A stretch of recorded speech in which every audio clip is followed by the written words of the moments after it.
পৃথিবীর চারজন বড় বড় শাসকের অন্যতম একজন নমরুদ। প্রায় 400 বছর রাজত্ব করেছিল সে। খলিলুল্লাহ হজরত ইব্রাহিম আলাইসাল্লামের সময়কালের শাসক ছিল নমরুদ। হজরত ইব্রাহিম আলাইসাল্লাম যখন আল্লাহর একত্ববাদের দিকে আহ্বান করলেন, তখন বাদশাহ নমরুদ একত্ববাদের আহ্বানকারী হজরত ইব্রাহিম আলাইসাল্লামকে চ্যালেঞ্জ দিয়ে জিজ্ঞাসা করল, সে কেমন প্রভু যার প্রতি তুমি মানুষকে আহ্বান করছো? আমাকে তার কিছু বৈশিষ্ট্য শোনাও। তখন হজরত ইব্রাহিম আলাইসাল্লাম বললেন, জীবন মরণের সব শক্তি তার হাতে। তিনি সমগ্র সৃষ্টি নিয়ন্ত্রণকর্তা ও পালনকর্তা। কারো সাধ্য নেই যে তার এই ক্ষমতার মধ্যে কোনরূপ হস্তক্ষেপ করবে। হজরত ইব্রাহিম আলাইসাল্লামের এই প্রশ্নের উত্তরই নির্ধারিত হয়েছিল যে একচ্ছত্র ক্ষমতার অধিকারী শুধুই আল্লাহ তাআলা। তারপরও নমরুদ নিজেকে জীবন ও মৃত্যুর ক্ষমতার অধিকারী বলে দাবি করে। মৃত্যুদণ্ডপ্রাপ্ত 2 জন কয়েদিকে ডেকে এনে একজনকে ফাঁসি আর একজনকে ক্ষমা করে মুক্তির নির্দেশ দেয়, আর বলে, আমি নিজেও মানুষকে জীবন দান করি এবং মৃত্যু ঘটাই। সঙ্গে সঙ্গে হজরত ইব্রাহিম আলাইসাল্লাম বললেন, জীবন ও মৃত্যুর বিষয়টি থাকুক, মানুষের সাধারণ বোঝের প্রতি খেয়াল করে তিনি বললেন, প্রকৃতির সাধারণ একটি ক্ষেত্রে তোমার শক্তি পরীক্ষা করে দেখাও। নমরুদ নিজেকে সূর্য দেবীর অবতার মনে করত। সূর্যকে দেবতা মানার এই ভ্রান্ত আকিদার মূলে কুটারাঘাত করতেই তিনি নমরুদকে বললেন, আমি যার দিকে মানুষকে আহ্বান করি সে আল্লাহ তাআলা পূর্ব দিক থেকে সূর্য উদিত করেন।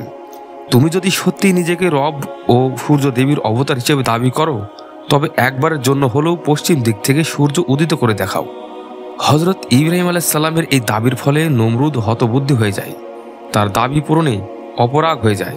তা করে দেখানো তো দূরের কথা, হজরত ইব্রাহিম আলাইসাল্লামের কথা শুনেই নমরুদ নির্বাক ও হতভম্ব হয়ে যায়।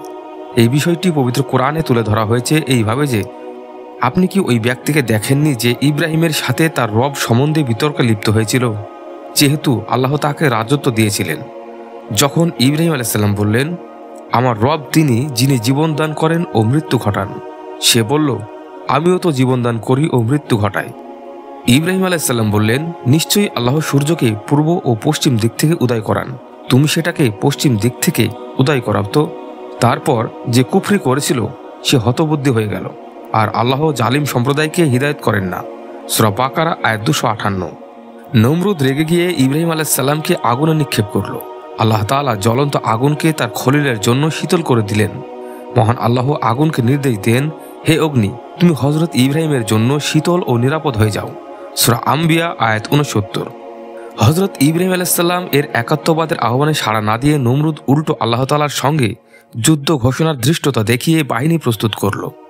এই ঘোষণার পর সে আকাশের দিকে তীর নিক্ষেপ করল। এই সময় হজরত ইব্রাহিম আলাইসাল্লাম দূরে আকাশের দিকে আঙুল দিয়ে দেখালেন। দূরে কালো রঙের একটা মেঘ দেখা যাচ্ছিল। যখন সেটা কাছে চলে এলো, কয়েক লাখ মশার গুনগুন শব্দে ময়দান মুখরিত হলো। কিন্তু নমরুদ অবজ্ঞার সুরে বলল, এ তো মশা, তুচ্ছ প্রাণী, তাও আবার নিরস্ত্র। এই সময়ের মধ্যে নমরুদের প্রত্যেক সৈন্যের মাথার ওপর মশা অবস্থান নিল।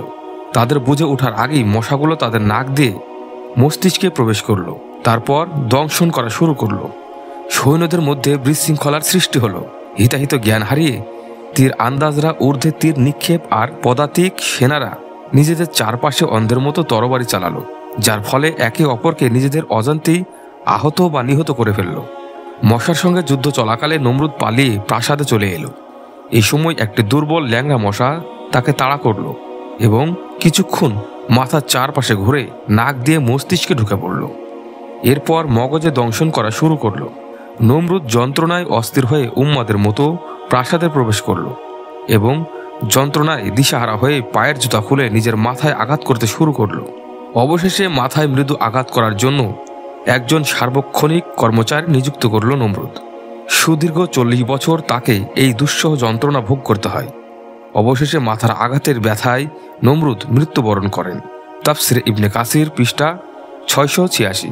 আশা করি ভিডিওটি যদি ভালো লেগে থাকে চ্যানেলটি সাবস্ক্রাইব করে আমাদের পাশে থাকুন পরবর্তী ভিডিও পাওয়ার জন্য। সবাই ভালো থাকবেন এবং সুস্থ থাকবেন।